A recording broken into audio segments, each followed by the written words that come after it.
trying to observe here. That's why you will see this very sharp, normally with colors even, because they are prepared for this, for further objects observation. And then the third one here, it's an automatical one that normally will follow the closer objects that we have. So with that, we try to observe whatever is within the closest area of our galaxy, closer to us, to our solar system and Earth. So far, all good? How long is the exposure, if I may ask? I'm sorry? How long is the exposure, if I may They say ask? 4 minutes, around 4 minutes, something like that. So that's why they prepare this before you come. So it starts to follow and take the pictures of the objects. So this will be for external or farther objects, as I said, and the other one, the last one, for closer ones normally. So first of all, guys, what we have in the sky right now to be observing from here, from the southern hemisphere? Looks like the Milky Way. Yeah, exactly. So that is actually the name of our galaxy, right?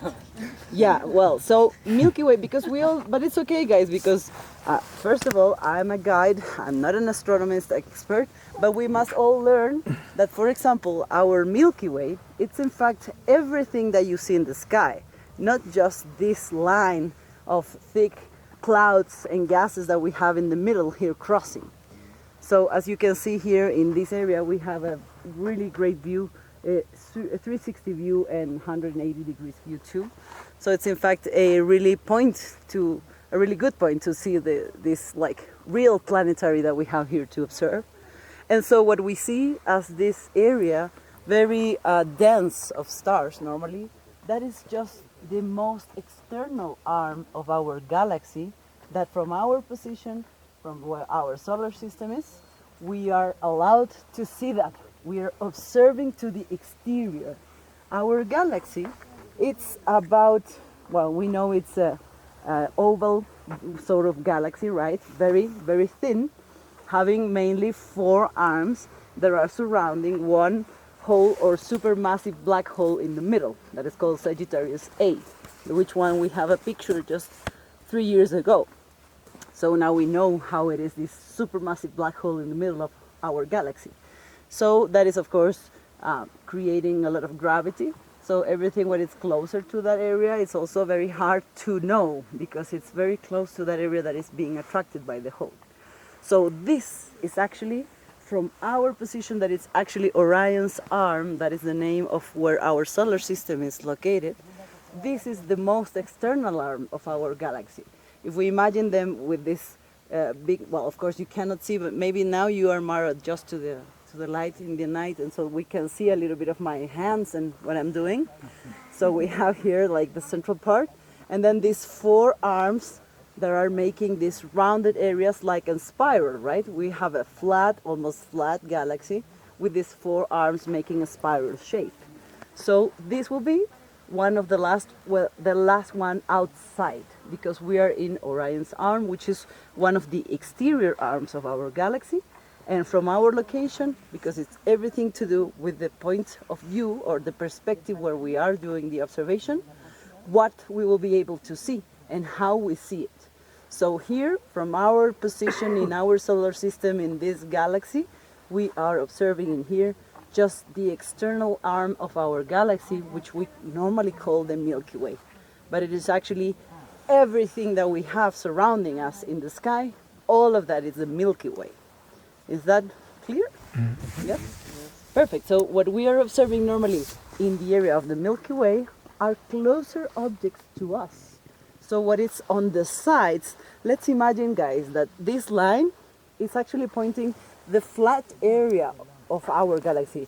Let's say our position, if we want. Yeah, are you following me? Okay, so we are like this, okay, following this arm. Okay, so what happened is that what we have, this will be the flat part of our galaxy.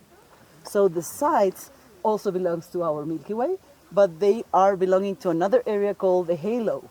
And the halo is actually what it's like a bit left from the rest of the stars, or these groups of gases and constellations that we can have on the farther distance areas.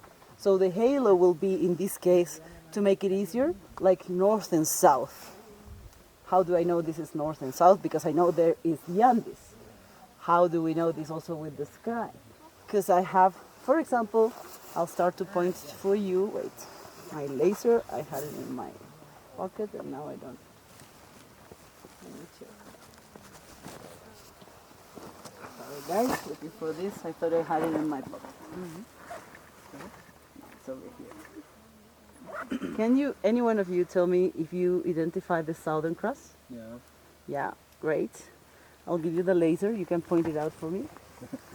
The test. No, but it's not a test, guys. It's just we are doing this because it's nice to just try to understand where we are standing on. Yeah. It's all having to do with the point of where we are.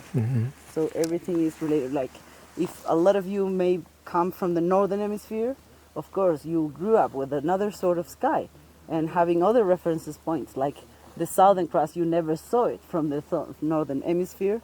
And the North Star or Polar Star, we also never see it from here.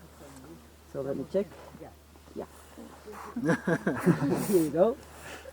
And there you have a little button where you can just press it. Exactly, that is our Southern Cross. Very well done. So how do we know where the south is, having this in the sky as the beginning of some orientation? Normally, when we have this, well, we always have to be careful because sometimes we can get confused with this one. So these 4 stars, some people think sometimes that it might be the Southern Cross, but look at the size and it's kind of strange shape, not so very well done, and this one it's much better. Looks very much like a cross, right? So what we do is measure from the top to the feet. We call it the head and the feet.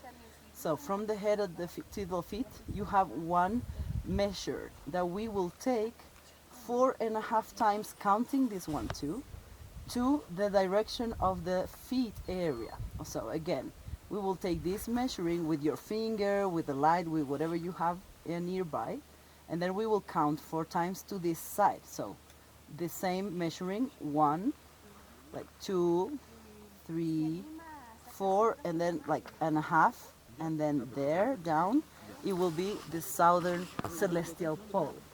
So we will know that will be the south. And in this hemisphere where we are standing on, we will have this normally making this movement round it all the time. That's why in the northern hemisphere you never get to see it. And that's the same reason why we never get to see the northern star or the polar star from the north in here. And that's another proof that the earth is rounded, please. Because you never know. But, well, estemos viendo un cielo movedizo. Sí, se mueven objetos, se mueven las galaxias, todo gira, todo tiene traslación, todo va haciendo movimientos alrededor de los objetos mayores o de gravedad más grande, pero desde nosotros, desde nuestro punto de vista tan pequeño, solo vemos lo que en el fondo el movimiento de la Tierra nos muestra del cielo, del espacio. Entonces, amigos, esto que conocemos acá como la Vía Láctea, ¿cierto? En realidad es todo el cielo visible para nosotros, es la Vía Láctea, no solamente este camino de estrellas. Vamos a corrernos acá porque esto, el grupo en inglés, tienen que observar aquí el otro objeto. Nos podemos poner un poquito más al medio para poder observar si está listo. Ah, perfecto. My group in English, this one is point left. Entonces, nosotros desde esta posición podemos ver el brazo más externo de nuestra galaxia. Eso es lo que estamos viendo aquí como esta densidad de estrellas centrales. Es en realidad, digamos así en simples palabras, el brazo que tenemos acá, que después les voy a iluminar para no interrumpir a los otros con su observación. Los 2 que tenemos aquí a los lados son los que van a mostrarnos objetos que están principalmente en el halo de nuestra galaxia, o sea, en los lugares más distantes.